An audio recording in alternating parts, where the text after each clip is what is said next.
दोस्तों, आज के इस वीडियो में हम एक ऐसे गायक की कहानी लेकर आए हैं जिनकी आवाज़ ने 90 के दशक के हर संगीत प्रेमी के दिलों में अपने एक खास जगह बना ली थी। एक ऐसा नाम जिसने रोमांटिक गानों को अपनी मीठी और इमोशनल आवाज़ से अमर बना दिया।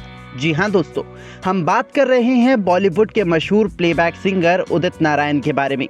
उदित नारायण ने अपने करियर में ऐसे कई हिट गाने दिए हैं जो आज भी लोगों के दिलों में ताजगी बनाए रखते हैं। लेकिन दोस्तों, उनकी सफलता की कहानी उतनी ही दिलचस्प है जितनी उनकी आवाज़। नेपाल के एक छोटे से गांव से लेकर बॉलीवुड के शिखर तक का सफ़र उनके लिए इतना आसान नहीं था। आज के इस वीडियो में हम उनके जीवन के अनसुने किस्सों, उनके संघर्ष और उनकी सफलता की कहानी को विस्तार से जानेंगे। तो बने रहिए हमारे साथ और वीडियो को अंत तक ज़रूर देखें।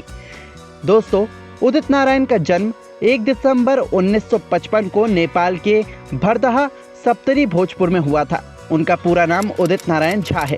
उदित नारायण को बचपन में ही संगीत के प्रति लगाव था क्योंकि उनकी मां खुद भी पारंपरिक लोकगीत गाया करती थी। उन्होंने अपनी शुरुआती पढ़ाई Shri public Bindeshwari secondary school Nepal से पूरी की और बचपन से ही संगीत के प्रति गहरी रुचि दिखाई।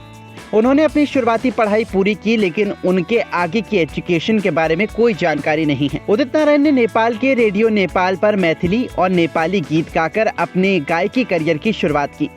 वो पारंपरिक नेपाली लोकगीतों और हिंदी फिल्मों के गानों से प्रेरित थे। उनकी मधुर आवाज़ ने जल्द ही रेडियो श्रोताओं का ध्यान खींचा और यहीं से उनके संगीत के सफ़र की शुरुआत हुई।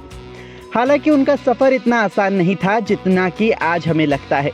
दोस्तों, उनकी गायकी की प्रतिभा को पहचानते हुए उन्हें इंडियन एम्बेसी की ओर से एक म्यूज़िक स्कॉलरशिप मिली, जिसके तहत उन्होंने क्लासिकल म्यूज़िक की शिक्षा प्राप्त की। इसके बाद वे मुंबई आ गए, जहां उन्होंने प्रसिद्ध गायक और संगीतकारों के गाइडेंस में ट्रेनिंग ली। उसके बाद उन्होंने बॉलीवुड में कदम रखा और जल्दी नहीं, लेकिन धीरे धीरे उन्होंने अपनी जगह पक्की करनी शुरू की। उनके करियर का सबसे बड़ा मोड़ तब आया जब उन्हें साल 1980 में बॉलीवुड में पहला ब्रेक मिला। उन्होंने पहली बार 1920 फिल्म में मोहम्मद रफ़ी के साथ गाना गाया। हालांकि ये गाना ज़्यादा लोकप्रिय नहीं हुआ, लेकिन ये उनके लिए एक महत्वपूर्ण शुरुआत थी। इसके बाद उन्होंने कई छोटे मोटे गाने गाए, लेकिन उन्हें उनकी असली पहचान साल 1978 में आई फिल्म कयामत से कयामत तक के गाने पापा कहते हैं बड़ा नाम करेगा से मिली। इस गाने ने ना केवल आमिर खान को स्टार बना दिया, बल्कि उदित नारायण को भी बॉलीवुड में एक मेन प्लेबैक सिंगर के रूप में स्थापित कर दिया। इसके बाद उदित नारायण ने कभी पीछे मुड़कर नहीं देखा। 90 के दशक में उन्होंने कई फिल्मों में कई सुपरहिट गाने दिए, जैसे पहला नशा फिल्म, जो जीता वही सिकंदर और तू चीज़ बड़ी है मस्त मस्त फिल्म, मोहरा। उनकी आवाज़ रोमांटिक गानों के लिए आदर्श मानी जाने लगी और उन्होंने शाहरुख खान, आमिर खान, सलमान खान जैसे बड़े अभिनेताओं के लिए आवाज़ दी। उदित नारायण की खासियत उनकी इमोशनल एक्सप्रेशन और साफ सुथरी आवाज़ थी।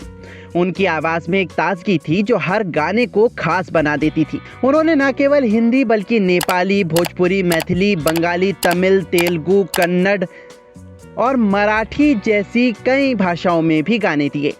हालांकि उनका शुरुआती सफ़र संघर्षों से भरा था, लेकिन उनकी मेहनत, लगन और प्रतिभा ने उन्हें बॉलीवुड के सबसे सफल गायकों में से एक बना दिया। उनका ये सफ़र हर उस इंसान के लिए प्रेरणा है जो बड़े सपने देखता है और उन्हें पूरा करने के लिए कड़ी मेहनत करता है। दोस्तों, उदित नारायण का फिल्मी करियर भारतीय संगीत जगत में एक चमकता हुआ अध्याय है। उन्होंने अपनी मधुर आवाज़ और अनोखे गायन शैली से बॉलीवुड को कई यादगार गाने दिए हैं। उनकी आवाज़ में ऐसी मासूमियत थी जो युवाओं को खूब पसंद आई। 2000 के दशक में भी उदित नारायण की लोकप्रियता बनी रही। उन्होंने राजा को रानी से प्यार हो गया फिल्म, अकेले हम अकेले तुमसे और माई नी माई जैसे गाने गाए जो सुपरहिट हुए। वैसे तो उन्होंने करीब 1500 गाने गाए हैं। जैसा कि हमने जिक्र किया कि उन्होंने हिंदी के अलावा कई अन्य भारतीय भाषाओं में गाने गाए हैं। जी हाँ, उनकी मल्टी टैलेंट ने उन्हें एक बहुमुखी गायक बना दिया। उनके करियर की एक खास बात ये रही कि उन्होंने कई बड़े संगीतकारों के साथ काम किया, जैसे कि आनंद मिलन, नदीम श्रवण, जतिन ललित, अनु मलिक और AR रहमान।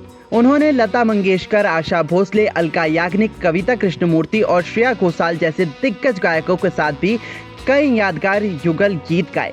उदित नारायण को उनके बेहतरीन प्रदर्शन के लिए कई पुरस्कारों से सम्मानित किया गया। उन्हें 3 बार फिल्म फेयर अवार्ड मिला और भारत सरकार ने उन्हें 2009 में पद्मश्री और 2016 में पद्म भूषण से सम्मानित किया। आज भी उनका गाना संगीत प्रेमियों के दिलों में बसता है। उनकी मधुर आवाज और सरल व्यक्तित्व ने उन्हें ऐसी पहचान दिला दी है जो समय के साथ और भी मजबूत होती जा रही है। उनका सफर न केवल एक गायक के रूप में बल्कि एक इंस्पिरेशनल पर्सनालिटी के रूप में भी ज्यादातर याद किया जाएगा। दोस्तों, उनकी मधुर आवाज और सरल स्वभाव के बावजूद उनका जीवन कुछ विवादों और अनजाने रहस्यों से भी जुड़ा रहा है। सबसे बड़ा विवाद उनकी पहली पत्नी रंजना नारायण से जुड़ा था। साल 2006 में रंजना नाम की एक महिला ने दावा किया कि वो उदित नारायण की पहली पत्नी है और उदित ने उसे छोड़कर दूसरी शादी कर ली है। इस विवाद ने मीडिया में काफी सुर्खियां बटोरी थी। शुरुआत में उदित नारायण ने इस बात को नकार दिया, लेकिन बाद में उन्होंने स्वीकार किया कि रंजना उनकी पहली पत्नी थी। वहीं एक और दिलचस्प रहस्य ये है कि उदित नारायण का जन्म स्थान और उनकी राष्ट्रीयता को लेकर भी कंफ्यूजन रहा। कुछ रिपोर्ट्स के अनुसार उनका जन्म नेपाल में हुआ था, लेकिन उदित नारायण ने खुद को भारतीय बताया। बाद में उन्होंने साफ किया कि वो भारतीय नागरिक हैं, लेकिन उनके माता पिता नेपाली मूल के थे। इसके अलावा हाल ही में वो एक और कंट्रोवर्सी में घिर गए हैं। दरअसल एक फीमेल फैन के साथ किसिंग सीन का वीडियो वायरल होने के बाद से ही लोग उनके बारे में तरह तरह की बातें कर रहे हैं।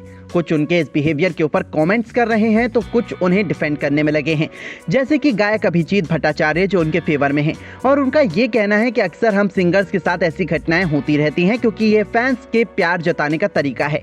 जबकि खुद उदित नारायण ने इसके बारे में चुप्पी तोड़ते हुए कहा कि ये सब फैंस का प्यार है। इसके अलावा कम लोग ही जानते हैं कि उदित नारायण ने अपने शुरुआती संघर्ष के दिनों में ऑल इंडिया रेडियो में भी गाना गाया था, जहां से उन्हें पहला बड़ा ब्रेक मिला। इन रहस्यों और विवादों के बावजूद उदित नारायण का संगीत करियर हमेशा चमकता रहा। दोस्तों, बात करें उनके निजी जीवन की तो उदित नारायण का निजी जीवन उनके संगीत करियर जितना ही दिलचस्प और प्रेरणादायक है। उनके पिता हरे कृष्ण झा एक किसान थे, जबकि उनकी मां भुवनेश्वरी देवी एक लोक गायिका थी, जिनसे उदित को संगीत के प्रति पहली प्रेरणा मिली। उनकी शादी को लेकर काफी चर्चा रही है। उन्होंने दीपा नारायण झा से शादी की, जो खुद भी एक गायिका है। दीपा नारायण झा उदित के करियर में एक मजबूत सहारा बनी और उनके जीवन के हर उतार चढ़ाव में साथ रही। हालांकि उनके जीवन में विवाद तब आया जब रंजना नारायण नाम की एक महिला ने उन्हें अपनी पहली पत्नी होने का दावा किया, जिसका जिक्र हमने पहले ही किया है। खैर, इस विवाद के बावजूद उदित और दीपा का रिश्ता मजबूत बना रहा। इस जोड़े का एक बेटा है आदित्य नारायण, जो कि एक लोकप्रिय गायक, अभिनेता और टेलीविजन होस्ट है। आदित्य की पत्नी का नाम श्वेता अग्रवाल है। आदित्य नारायण अपने परिवार के बेहद करीब है। आपको बता दें कि उदित नारायण अपने परिवार के बेहद करीब है और अक्सर अपने संघर्ष के दिनों और पारिवारिक मूल्यों के बारे में बात करते हैं। उन्होंने अपने बेटे आदित्य को भी संगीत की दुनिया में स्थापित करने में मदद की। संगीत के अलावा उदित को ट्रैवल करना और नई संस्कृतियों को जानना पसंद है। वे अपने सरल और विनम्र स्वभाव के लिए भी जाने जाते हैं। निजी जीवन में आई चुनौतियों और विवादों के बावजूद उन्होंने हमेशा अपने पेशेवर और पारिवारिक जीवन के बीच संतुलन बनाए रखा है। जैसे कि हमने बताया, उनकी शानदार गायकी के लिए उन्हें कई प्रतिष्ठित पुरस्कारों से नवाजा गया है। उनके लिए हर पुरस्कार उनकी मेहनत और समर्पण का प्रतीक है, जिसने उन्हें एक महान गायक के रूप में स्थापित किया है। उनका जीवन और करियर हमें ये सिखाता है कि यदि आपके भीतर कुछ कर दिखाने का जज्बा और सच्ची लगन हो तो कोई भी बाधा आपको सफल होने से नहीं रोक सकती। एक छोटे से गांव से निकलकर बॉलीवुड के शिखर तक पहुंचने का सफर उनका प्रेरणा से भरा हुआ है। उनकी मधुर आवाज और बेहतरीन गायकी ने न केवल भारत बल्कि पूरी दुनिया भर में करोड़ों लोगों के दिलों को छू लिया है। इसमें कोई संदेह नहीं है कि उन्होंने अपनी मेहनत, समर्पण और अद्भुत प्रतिभा के बल पर संगीत की दुनिया में एक अमिट छाप छोड़ी है। उनके गाए गाने आज भी उतने ही लोकप्रिय हैं और हर पीढ़ी के लोग उन्हें सुनना पसंद करते हैं। उन्होंने ये साबित किया कि सफलता पाने के लिए न केवल प्रतिभा बल्कि लगातार मेहनत और धैर्य भी जरूरी है। आज वो 69 वर्ष के हो चुके हैं और लोगों के दिलों पर राज कर रहे हैं। हम उनकी अच्छी सेहत की कामना करते हैं और उम्मीद करते हैं कि आपको उनकी ये जीवनी पसंद आई होगी। आखिर में यही कहेंगे कि उनकी आवाज़ हमेशा संगीत प्रेमियों के दिलों में गूंजती रहेगी। अगर आप उनके गाने और उन्हें पसंद करते हैं तो वीडियो को लाइक ज़रूर करें और ऐसी अनसुनी जीवनी के बारे में जानने के लिए हमारे चैनल को ज़रूर सब्सक्राइब करें। धन्यवाद।